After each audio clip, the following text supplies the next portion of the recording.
अस्सलाम वालेकुम दोस्तों। पाकिस्तान और बांग्लादेश के दरमियान पहला टेस्ट मैच शुरू होने में सिर्फ चंद लम्हे बाकी रह चुके हैं। तो पाकिस्तान टीम में पहले टेस्ट मैच के लिए टोटल 3 तब्दीलियां कर दी गई हैं। आइए उन 3 तब्दीलियों के बाद आपको पाकिस्तान की प्लेइंग 11 बताते हैं, लेकिन उससे पहले अगर चैनल पे फर्स्ट टाइम है तो इसे बिल्कुल भी फ्री में सब्सक्राइब करके साथ ही बेल आइकन बजाना हरगिज़ मत भूलें। तो चलिए दोस्तों, पहले टेस्ट मैच के लिए देखते हैं पाकिस्तान की प्लेइंग 11।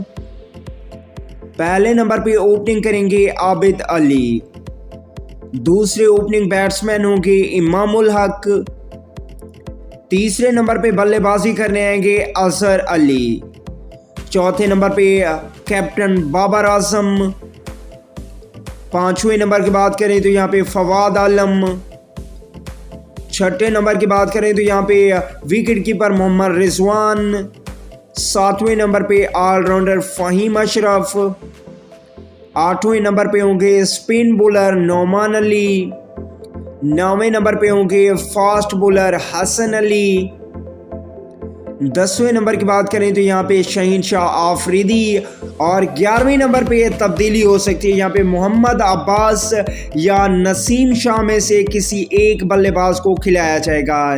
तो दोस्तों, ये थी पाकिस्तान की प्लेइंग 11। आपके ख्याल में पाकिस्तान जीतेगा पहला टेस्ट मैच या बांग्लादेश? नीचे कमेंट सेक्शन में ज़रूर बताएं। अगली वीडियो तक के लिए इजाज़त दीजिए, अपना बहुत सा ख्याल रखें। अल्लाह निगहबान।